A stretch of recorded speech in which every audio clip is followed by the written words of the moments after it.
So is everybody here ready to transform America? You've come to the right place. Thanks very much for being here. I want to thank Secretary Clinton for inviting me to join her here in the great state of New Hampshire.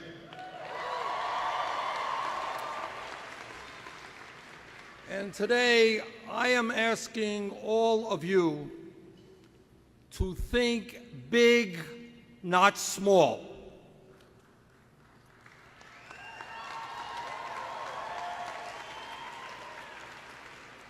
To understand that here in the United States, we are the wealthiest nation in the history of the world, and if we are prepared to stand together and not allow people to divide us up,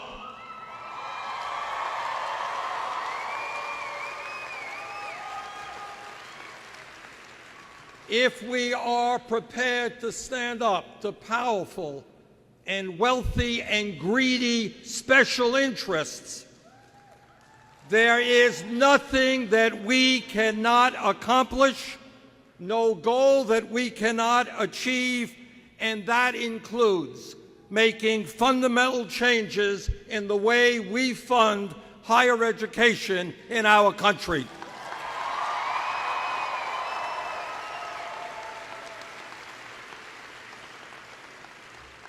Now, here is a simple truth. 40 or 50 years ago, in New Hampshire and Vermont, virtually any place in America, you went out and you got a high school degree. The odds are that you can go out and get a decent paying jobs and make it into the middle class. That was the world 40 or 50 years ago. But that is not the world today. The world has changed, the global economy has changed, technology has changed, and education has changed. Today, in a highly competitive global economy, if we are going to have as a people the kind of standard of living that the people of the United States deserve, we need to have the best educated workforce in the entire world.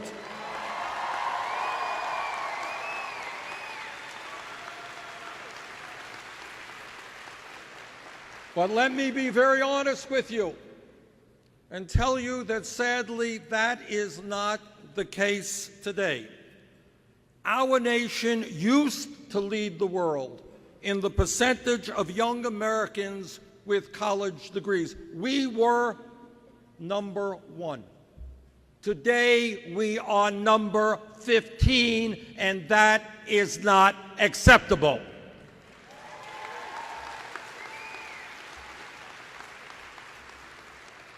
And that is why Secretary Clinton and I understand that in today's world, when we talk about public education, it's no longer good enough to talk about the first grade through high school. That was good. That was wonderful 30 or 40 years ago. It is not enough today.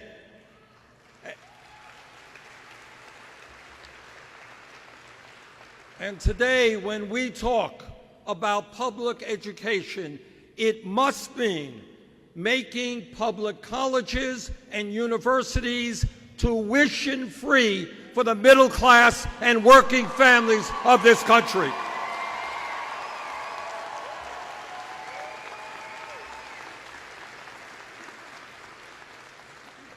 Now, during the campaign, the primary campaign, Secretary Clinton had some very strong proposals. I had a different approach. But we came together after the campaign and reached an agreement that says that every family in this country earning $125,000 or less, that is 83% of our population, should be able to send their kids to public colleges and universities tuition-free.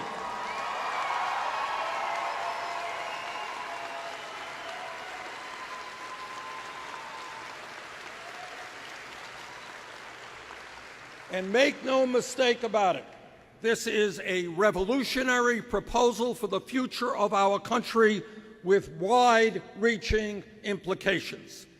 It means that first, students will not be leaving college with outrageous levels of student debt.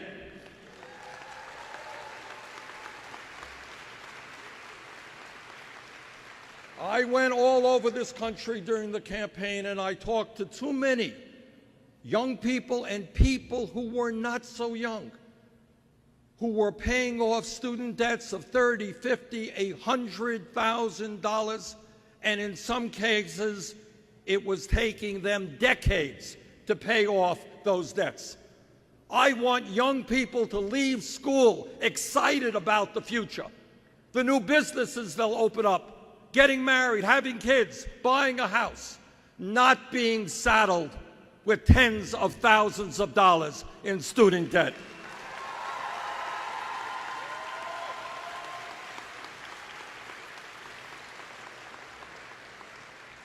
And secondly, making public colleges and universities tuition-free does something even more profound than just reducing student debt.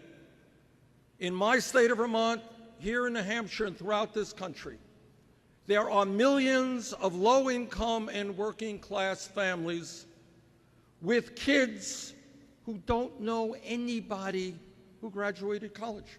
Their parents didn't graduate college. My parents never went to college. And they are thinking to themselves, there is no way in God's earth that they are ever going to make it through college and into the middle class. What this proposal, Secretary Clinton's proposal, tells us is that if you are a low-income family, a working-class family, if your kid studies hard and does well, yes, regardless of the income of your family, your kid will be able to make it into college. That is a big deal.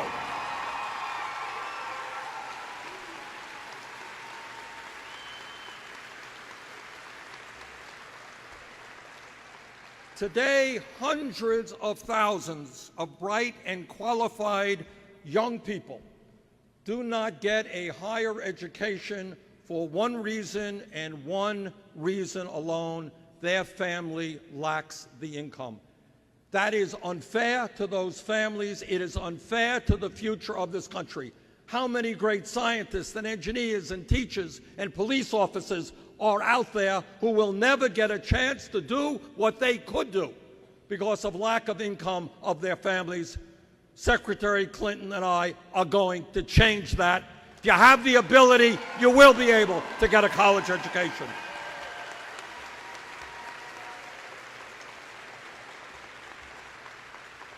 And while we are going to make public colleges and universities tuition-free for the middle class and working families of this country, we are also mindful that there are millions of people out there who have already incurred deep debt, and we intend to change that and lower those student debts as well.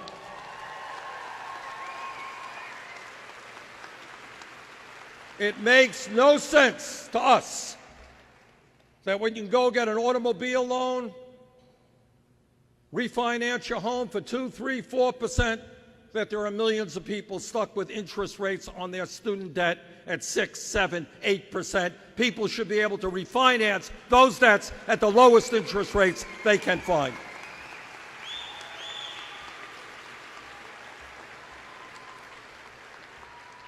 Now, some people will say, our critics will say, well, you know, it's a good idea making public colleges and universities tuition-free, but it's expensive. It costs a lot of money, and the truth is, it is an expensive proposal. But I will tell you what is even more expensive, and that is doing nothing.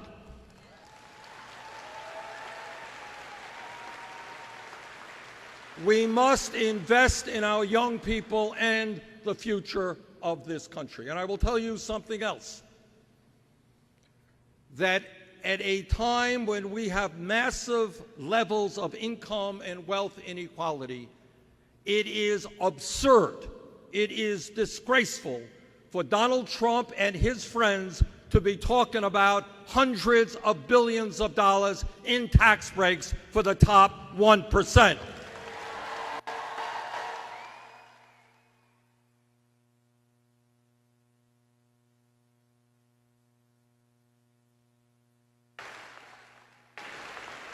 I think that the overwhelming majority of the American people understand that it is far more important to invest in the future of our country than to give Donald Trump and his family, Donald Trump's family, a $4 trillion tax break if Trump were to repeal the estate tax. The Walton family, wealthiest family in America, would get a $50 billion tax break. So when you have Republicans telling us that it is okay to give tens and tens of billions of dollars in tax breaks to the richest people in this country, do not tell me that we cannot afford to make public colleges and universities tuition free.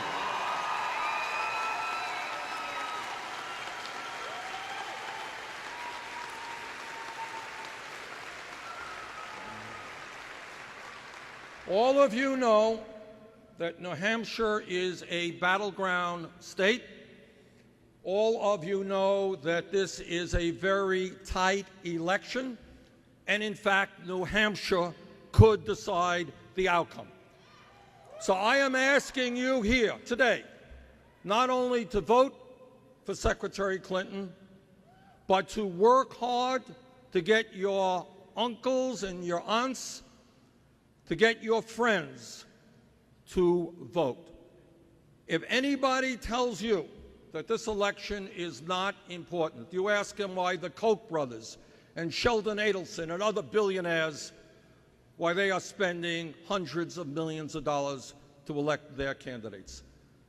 This election is enormously important for the future of our country. It is imperative that we elect Hillary Clinton as our next president.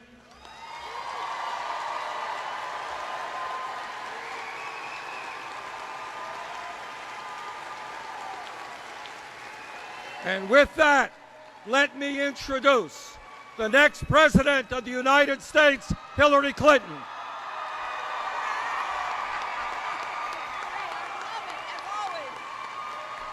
Thank you.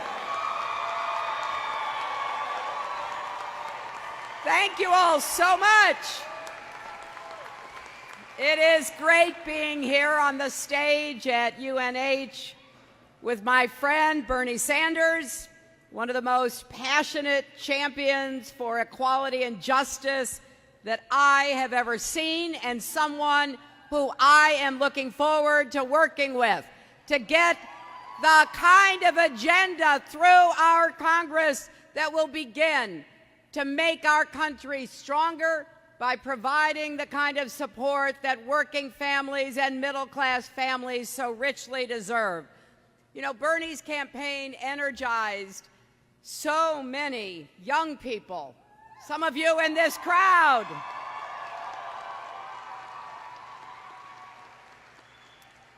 And there is no group of Americans who have more at stake in this election than young Americans, because so much of what will happen will affect your lives, your jobs, the kind of country we are, the kind of future we want to build together. I'm proud of the primary campaign that Bernie and I ran. We ran a campaign about issues, not insults.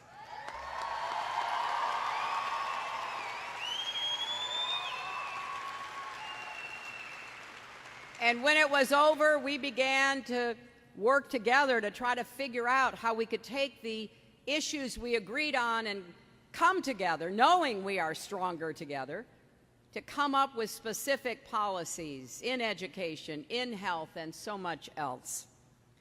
Thank you, Bernie. Thank you for your leadership, and thank you for your support in this campaign.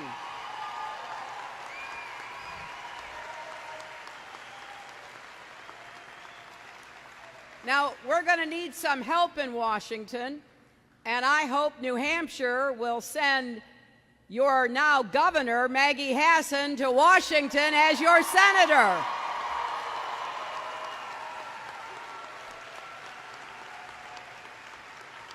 And I sure hope you will send Carol Shea Porter back to Washington.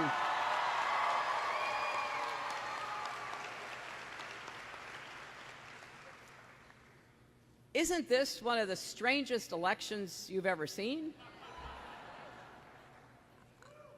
I really sometimes don't know what to make of it. Standing on that debate stage the other night, I was especially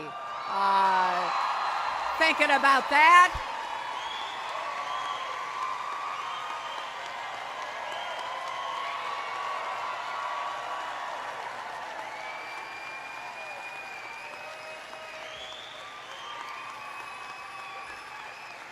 And look, I've been very clear about what I want to do if I'm fortunate enough to be elected president, and Americans increasingly are zeroing in on the fact that we're not only electing a president, we're electing a commander-in-chief. We're looking to see who can protect our country and provide steady and strong leadership around the world. I was very honored today to earn the endorsement of John Warner, a retired Republican senator, World War II veteran, former Secretary of the Navy who served under 2 Republican presidents.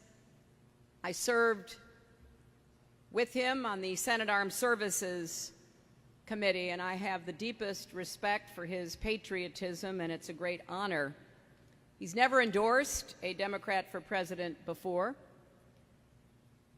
And I'm also very grateful that a number of Republicans and independents here in New Hampshire have announced their support for this campaign.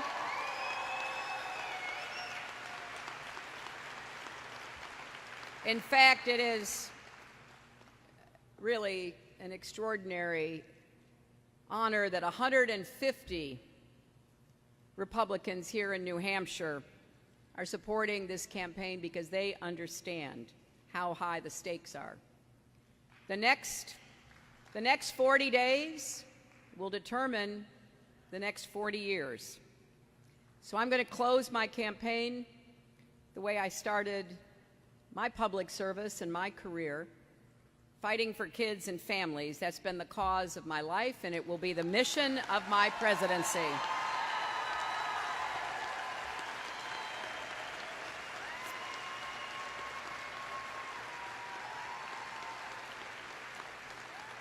And when you go to vote in November, or if you vote early, it's not just my name on the ballot. Every issue you care about, think about it, because in effect, it's on the ballot too. It's whether or not we continue to fight climate change, or we give in to denial.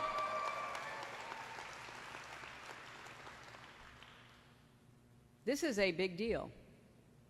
I never thought, when I gave my acceptance speech at the Democratic National Convention, that I would have to put in the following sentence: I believe in science.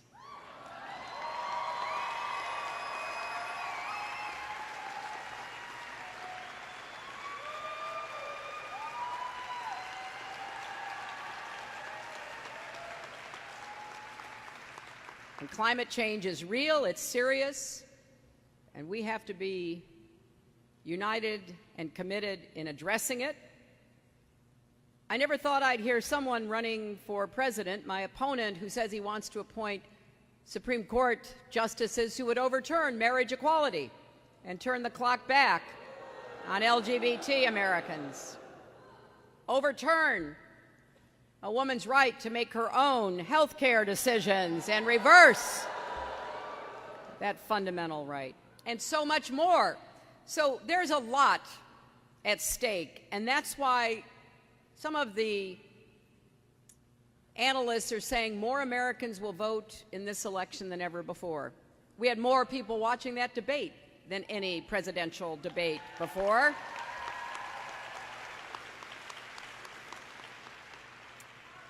And that's why we have to focus on what we want to do. Because I want to make a difference in your lives, and one of the biggest issues that I heard about throughout the campaign, that I hear about from every corner of our country, is how much an education costs. Bernie's absolutely right. I remember, when I went to college, my dad, who was a small businessman, he had saved up money, but I had to work. I had to work through college, work during the school year, work during summers, but that was okay. We were able to put it together. It wasn't so much that it endangered me or my family's financial future. And then I decided to go to law school, and my dad said, well, I can't help you.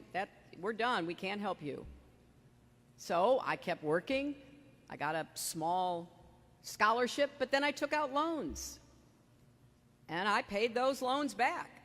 But I was lucky because I signed up for a program that gave me the opportunity to pay my loans back as a percentage of my income, not a fixed interest rate. That's why I could go to work for the Children's Defense Fund. I think I made $14,000 a year, as I recall. I could never have done that if I had had the kind of interest rates that so many young people now are facing. It's absolutely wrong. And it has undermined the fundamental right to pursue your dreams, to have that education, to get those opportunities that you so rightly deserve. Now, New Hampshire has the highest proportion of students with debt in the country, and the second highest average debt per student. As a student I met here in New Hampshire said, going to college should be hard, but paying for college shouldn't be so hard that it prevents you from getting your education. Indeed, here in New Hampshire, we've got so many young people graduating with debt who aren't able to get started in their careers, aren't able to do the jobs like I could do because they have to get a job that pays as much as possible to begin paying their debt down. So we should, and we will, make public colleges tuition-free for families earning less than $125,000 a year.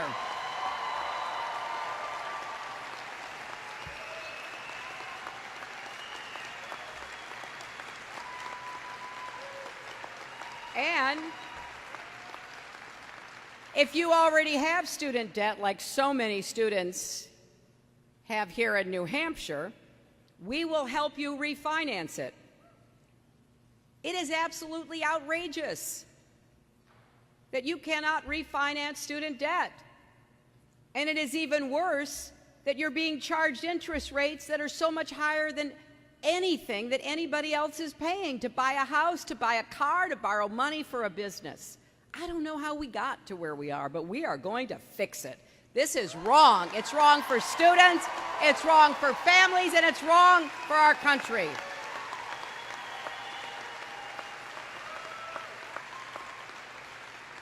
I also have met a lot of young people who want to start a business. They want to be entrepreneurs. It's the classic American story. Start that business in the garage or the basement. Get going. But they can't get credit because they have student debt. Nobody will help them out, no matter how good the idea is. So we're going to put a moratorium so you don't have to pay your student debt back for a couple of years while you try to get your business started and you get the chance to get the credit you need. We're also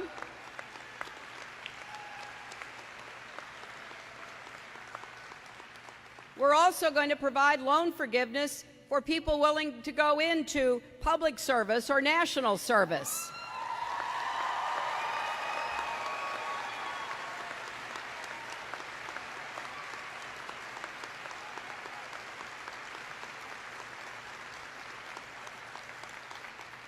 And in Florida on Friday, I'll give a speech about why that's so important. Now, when you add it up, our plan will help millions of people save thousands of dollars. Our campaign has built a tool to help you see how our college plan will actually help you, not in general, but really specifically, you, the situation you're in. To check it out, go to hillaryclinton.com/calculator. Now, we have an example right here.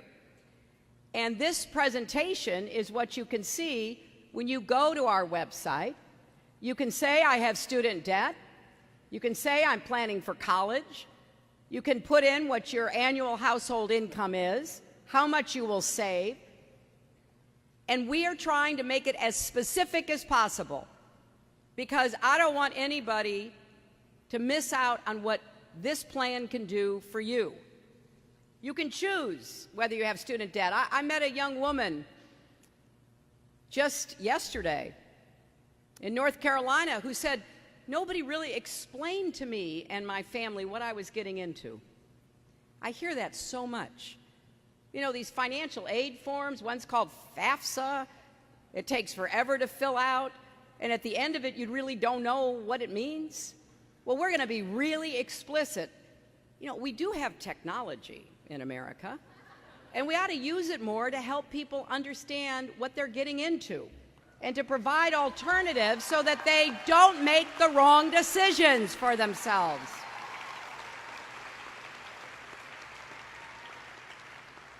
So please, use this, you know. You will save $60,640 if you're in one of these categories, but there is a way to understand the choices you have to make for everybody. So I hope you will. Go to hillaryclinton.com/calculator. But I have to say this, none of this will happen if you all don't turn out and vote. None of it. You know, I see all the signs saying, I will vote. There's also a website. Please go to iwillvote.com to make sure you're registered. All the information is there. You put in your name, you put in your address, and through the miracle of technology, you can find out if you're registered, or maybe because you moved, you were purged from the records, and you have to register again. New Hampshire makes it easy. You can have same-day registration.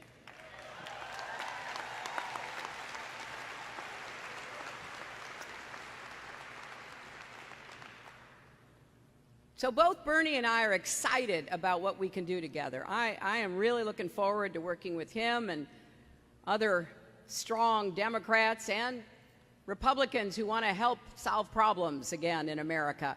Bringing people together is what I'm going to spend a lot of my time doing as your president.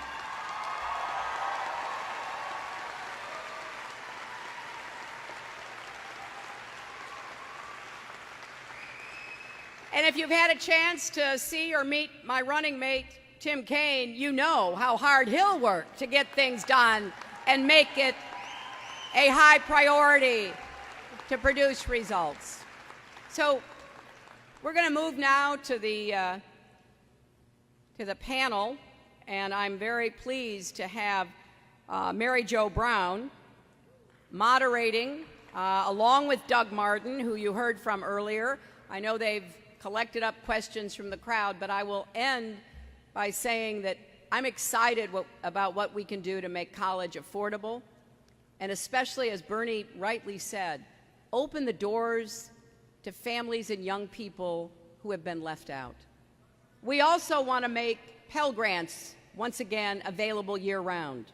And we want to make sure that we have specific help for certain groups of students. I'll end with this story. I taught at the University of Arkansas Law School some years ago, and I met a lot of students, not only in the law school, but students on campus. I'd go and eat with them and go to events with them, and I met a lot of students who scraped together the tuition money, but then something happened. You know, maybe they were already parents and their child care fell apart. Maybe they had to drive to and from school. They lived out in the country, and their old car finally broke down, and there was no public transportation. Or maybe they had a health emergency. And they would come and they would say to me, what can I do? Where can I get the $300 to fix the car? Where can I find childcare? How can I pay the doctor's bills? And I realized that we got to take care of tuition, making sure that you can go and be able to start and finish school. We've got to make sure of costs and expenses, Pell Grants and other ways of helping. But we also have to fill the gaps that exist for a lot of students. So I helped to start something called the Arkansas Single Parent Scholarship Fund, because the people who had the most unexpected expenses were young parents, mostly, but not always, single moms, young, divorced, pretty much on their own, trying to improve their lives and prospects. And we started a fund to help fill those gaps. And, you know, we did it over so many years now, about 35 years, and we've helped thousands of people. So they didn't have to drop out. They didn't have to cut back.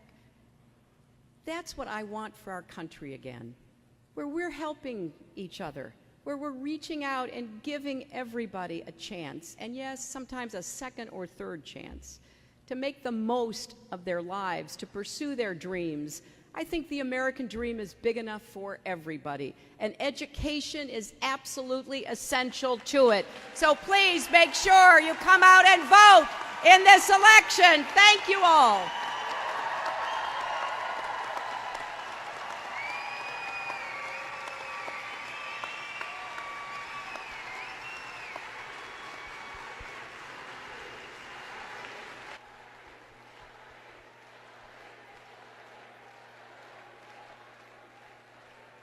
Thanks for being here, everybody, today. It's great to be at UNH, where I graduated in 1989 with an art degree, and then I turned into an entrepreneur, where I've run 2 successful companies in Portsmouth for over 25 years. Today, however, I'm here as a mom that has an 11-year-old, and I'm watching the college years and her tuition creeping closer every year. She's got a lot of passions and a lot of interests, and I really am thinking a lot about what it will mean for us as a family to pay for her education. Doug's representing the student, I'm representing the mom, but let me tell you, Doug and I got just so many great questions from this audience, and my goal, my hope is that we get through as many of them as possible. I'll ask the first question in a moment, but before I do, I just need to tell both of you how many love notes there were on the questions. It was something that I didn't expect, random I love yous and to both of you. So please know the audience loves you. I hope I have...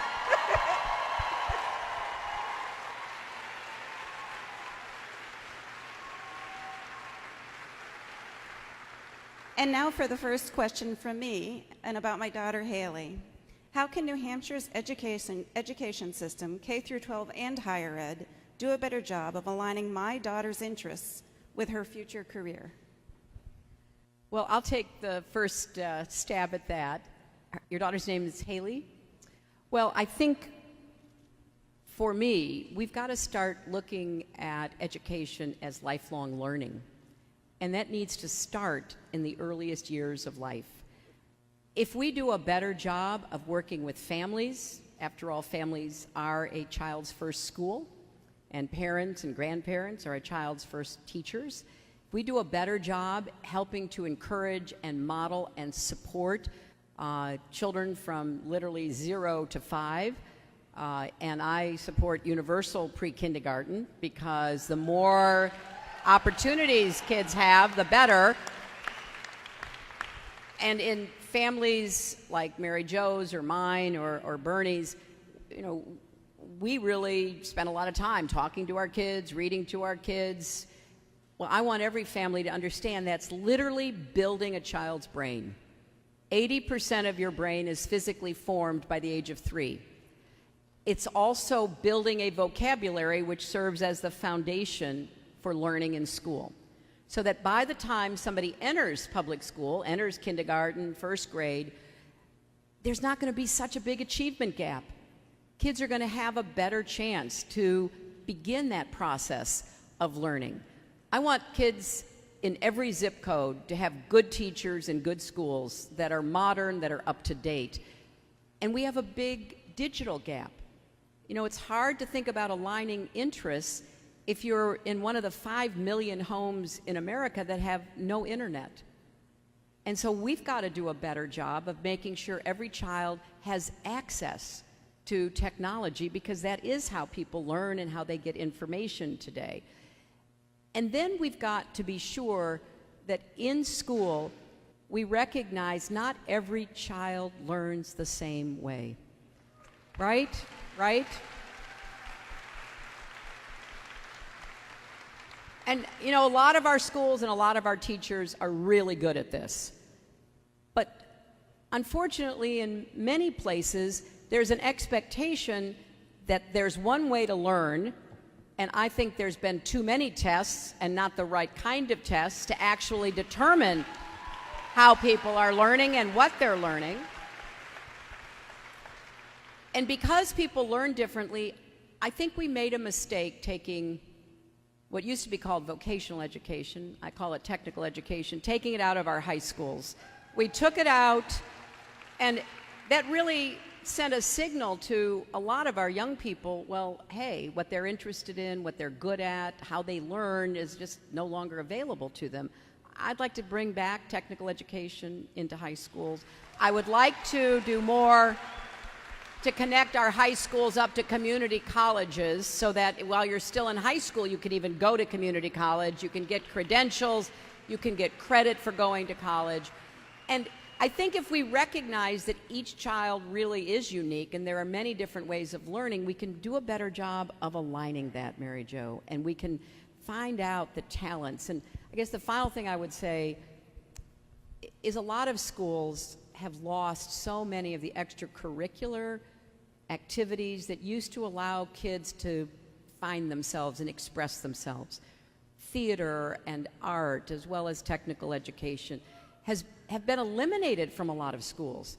And you know, kids learn through doing. Kids learn through music. Kids learn through art, through drama, through all kinds of other ways. And so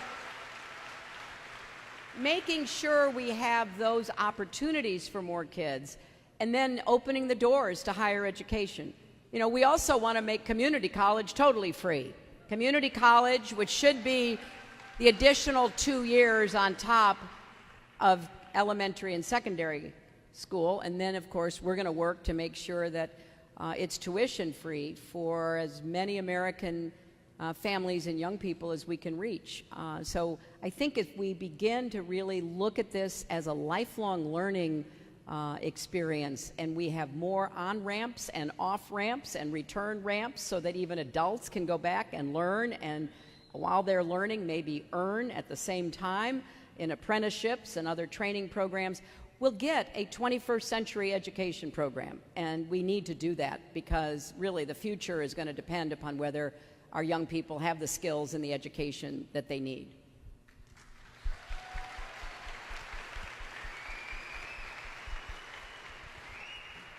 There is not a lot that I can add to what Secretary Clinton said, because she's absolutely right. But let me just say this, that as a nation, we need to take a deep breath and ask ourselves a few questions in terms of children in general. How does it happen that we have the highest rate of childhood poverty of almost any major country on earth? How does it happen that working families in New Hampshire and Vermont are paying a very, very significant parts of their income for childcare or pre-K education, while at the same time the childcare workers are being paid minimum wage or not much more than that? And what that tells me, and what the Secretary was essentially saying, is we need to change our national priorities and know that the most important resource that we have as a nation are our children. And that they must grow up healthy They must get the intellectual and emotional nurturing that they need. What the secretary said is absolutely right. Every psychologist understands the most important years of human life are 0 to 4. And we have got to stand with the children, stand with the parents, and make sure that all of our kids get the quality pre-K and child care that they need. Thank you. Thank you. We'll have our next question from Doug.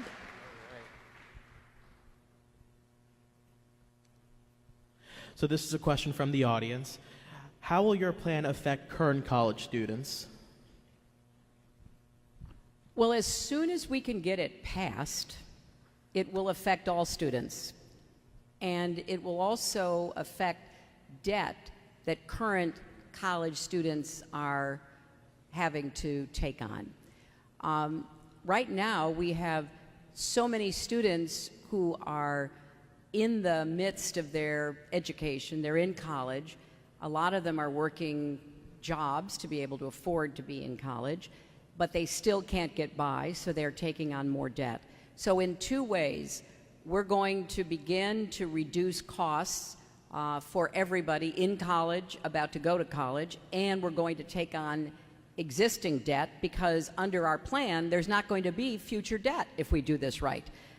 So that's exactly how I think it could make a big difference in the lives of students right now, and certainly those like Haley and others who are going to be coming up over the years.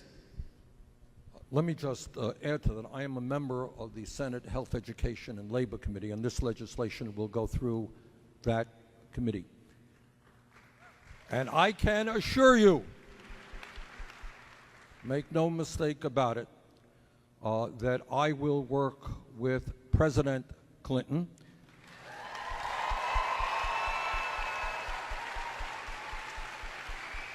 to make sure that this legislation is passed as quickly as we possibly can.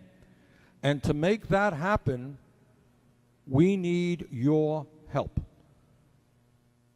Politics and government issues do not stop on Election Day. We need your help and the help of the American people to help us stand to change national priorities. We need millions of people telling Congress that public colleges and universities must be tuition free. So we're going to work together on making that happen as soon as humanly possible.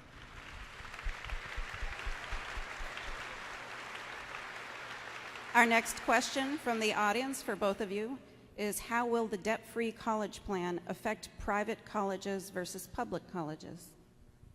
Well, this is a very important question. The way our college system is set up, states have responsibility, as you know, for funding public colleges and universities.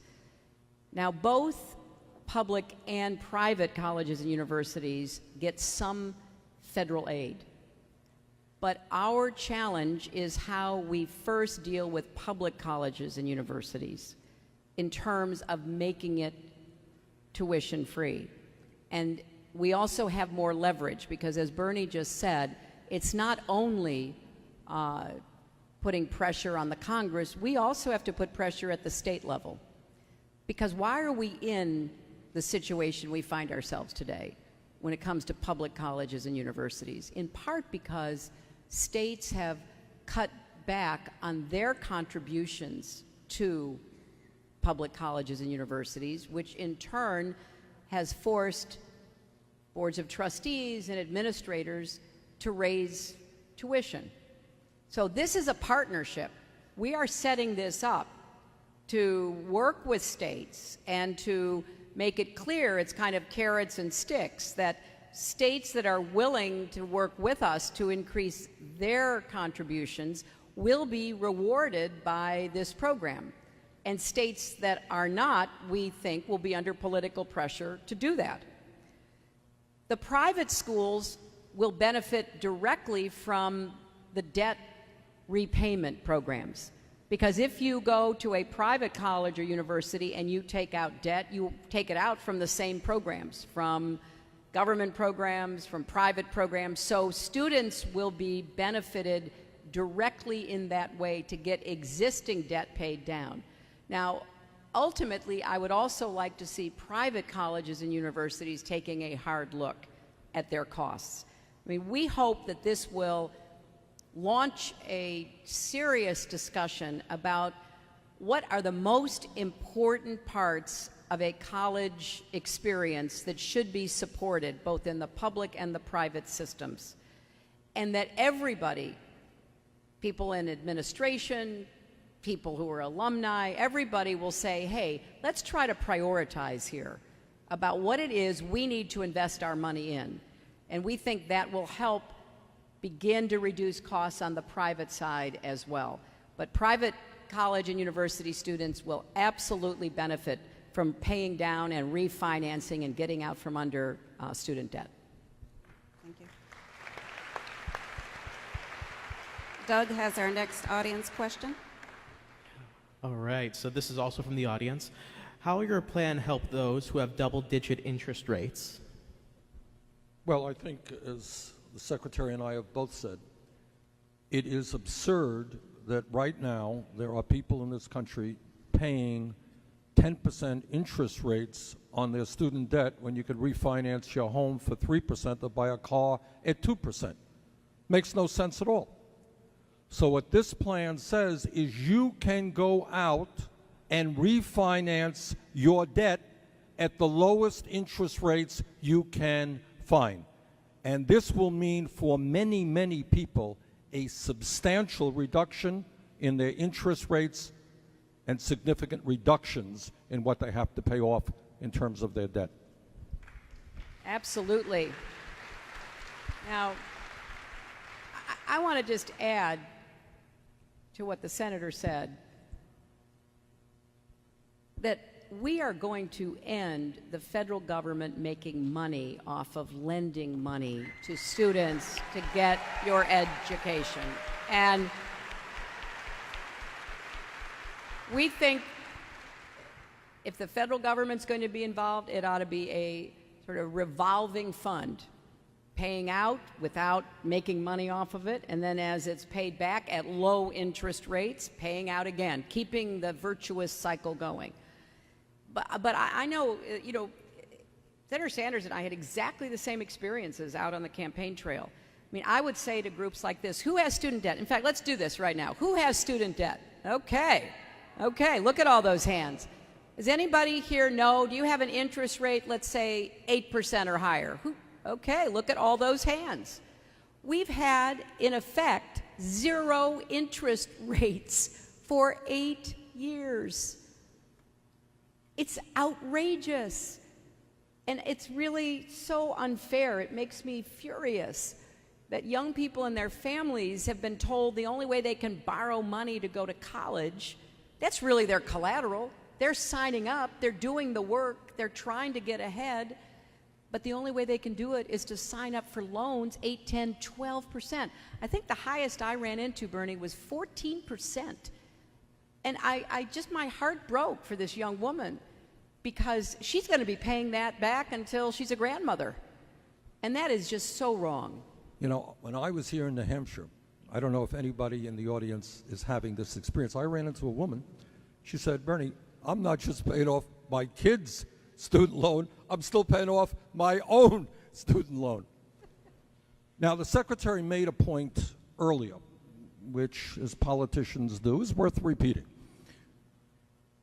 When you are faced with huge debt and high interest rates, you need to go out and get the job that pays you the most money, not the job that your heart wants you to do. Give you an example. We have a desperate need on another issue that the Secretary and I have worked on is primary care in this country, expanding community health centers. All right? We have a serious crisis in terms of primary health care where even people with insurance can't find a medical home, can't go to the doctor they need. We need tens of thousands of primary health care physicians. And there are many young people who would love to do that work. But you know what?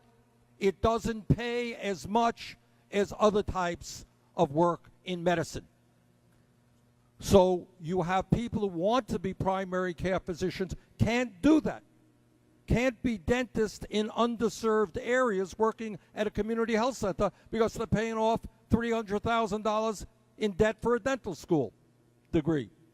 And that is why this issue is so important. It frees people up to do what needs to be done, to do what they want to do, not just go out and get jobs to make as much money as they can to pay off those debts. That's a big deal. So we, unfortunately, only have time for one more question. And I want to reiterate, the questions from you as an audience are incredible and diverse and impressive. So I hope this is the beginning of the discussion. Doug, as the student, I think I should give you the honor of asking the last question. Sure. With the $33,000 in debt, I think. Was that right? What was that? Wasn't it $33,000 in debt? Yes, I don't like to be reminded, so. How do you plan on making college cheaper for both in-state and out-of-state students? Well, the tuition-free plan will apply to public colleges and universities no matter where the student comes from. And I think that has a couple of consequences.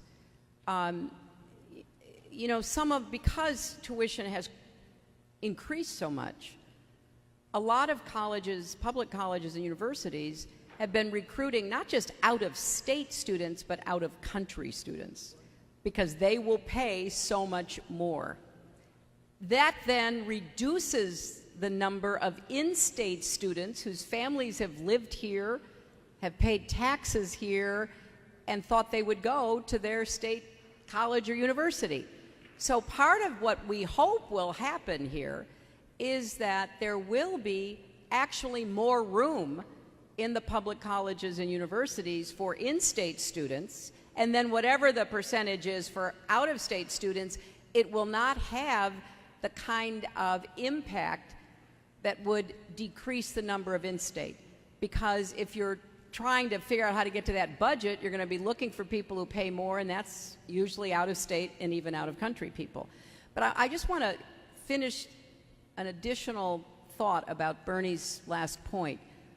The way that refinancing will work is we're going to get the interest rates down, and then we're going to provide every student who will take it, and I hope it's every student, the chance for an income repayment plan, like what I was talking about that I had, so that we get the cost down. You reduce that interest rate, you bring it down so that your overall costs will be less over the life of paying it back, and then we put you in a program where you pay it back as a percentage. I mean, this is really personal to me, because the only way, since I was out on my own and I didn't have any big financial cushion and my dad was unable to help me, I would never have been able to go to work for the Children's Defense Fund, which has given me the greatest joy and sense of mission in my life, if I had not been able to pay it back as a percentage of my income.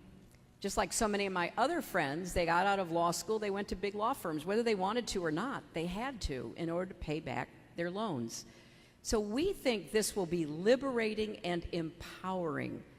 And remember, I also said we want to provide loan forgiveness, not just reducing the interest rates and providing income contingency programs, but loan forgiveness for public service and national service. That's the way it used to be, and that's the way we want it to be again for students today and students tomorrow. Let me just say this. Today we talked about an enormously important issue, and that is making public colleges and universities tuition-free. That's just one issue. We have got to transform our energy system and effectively combat climate change. That's the future of this planet.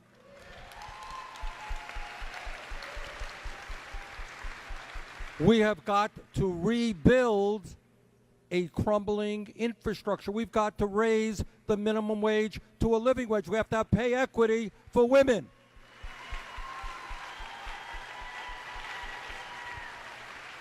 We need immigration reform. We need to reform a broken criminal justice system. Those are all of the issues that we are dealing with. We are. What Secretary Clinton says, it's not the next 4 years, it is the next 40 years. And let me close on how I began. If we were a poor country, this would be a very different discussion. We would say, gee, we wish we could make public colleges and universities tuition free. We just can't afford it. We wish we could rebuild our infrastructure. We just don't have the money to do that. That is not the case. The case is that you got the Koch brothers and Sheldon Adelson and other billionaires trying to buy this election to protect their interests. What this campaign is about is protecting our interests. And let's get out and vote and make sure that this is the next president of the United States. Thank you, everyone. Stronger together, learn more, and vote. And don't just you vote.